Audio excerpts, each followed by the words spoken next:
Hi friends, నమస్తే. ఈరోజు వీడియోలో నేను ప్రతి ఒక్కరికి వంటగదిలో చాలా యూస్ఫుల్ అయ్యే ఈ లిక్విడ్ని చూపిస్తున్నాను. మన ఇంట్లో కిచెన్లో ఉండే టైల్స్ కానీ స్టవ్ కానీ ఎప్పుడు జిడ్డు పట్టకుండా ఉండాలంటే ఇది ఒక్కసారి యూస్ చేయండి. చాలా మంచిగా పనిచేస్తుంది. మన ఇంట్లో ఇలా నిమ్మకాయలు ఒకవేళ పాడైపోయినాయి అయినా ఇలాగా ఎక్కువగా ఉన్నప్పుడు ఇలా ఒకసారి లిక్విడ్ చేసుకోండి. ఇలా కట్ చేసినవి ఇలాగా మిక్సీ జార్లో వేసుకోండి. ఇలా మిక్సీ జార్లో వేసుకున్న తర్వాత దీంట్లో ఒక 2 స్పూన్లు బేకింగ్ సోడా వేస్తున్నాను. వేసిన తర్వాత ఒక 2 స్పూన్లు విమ్ లిక్విడ్ వేసుకోండి. విమ్ లిక్విడ్ వేసుకుని ఒకసారి ఇందులో కొంచెం వాటర్ వేసుకుని మెత్తని పేస్ట్ లాగా చేసుకోండి.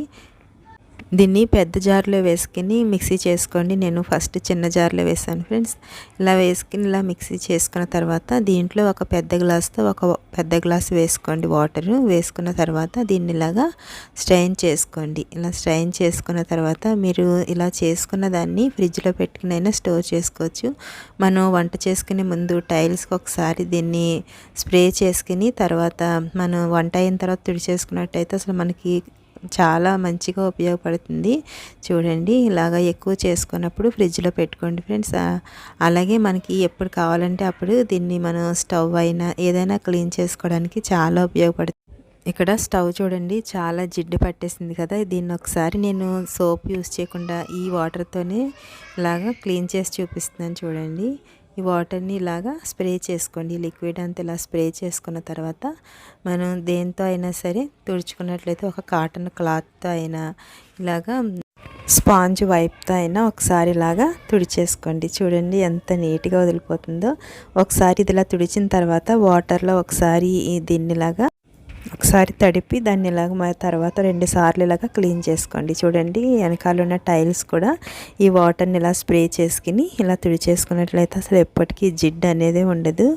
మనం వంట అంతా అయిపోయిన తర్వాత ఒకసారి స్టవ్ మీద ఇలాగా స్ప్రే చేసుకుని ఇలా క్లీన్ చేసేసుకోవచ్చు. చాలా సింపుల్ అని బాగా ఉపయోగపడుతుంది. అలాగే మనం ఇలాగ ఆనియన్స్ చాప్ చేసుకునేది ఉంటుంది కదా, దాన్ని ఇలాగా మనం అస్తమాటు కడగడం వల్ల మనం దీంట్లోకి వాటర్ వెళ్ళిపోయి ఏమవుతుందంటే అది థ్రెడ్ అనేది తొందరగా పాడైపోతుంది. నేను ఇది తీసుకుని ఒక 2 ఇయర్స్ అవుతుంది, అయినా మంచిగానే పనిచేస్తుంది. ఒకసారి ఇలా ట్రై చేసి చూడండి. నేను అలాగే చేస్తాను.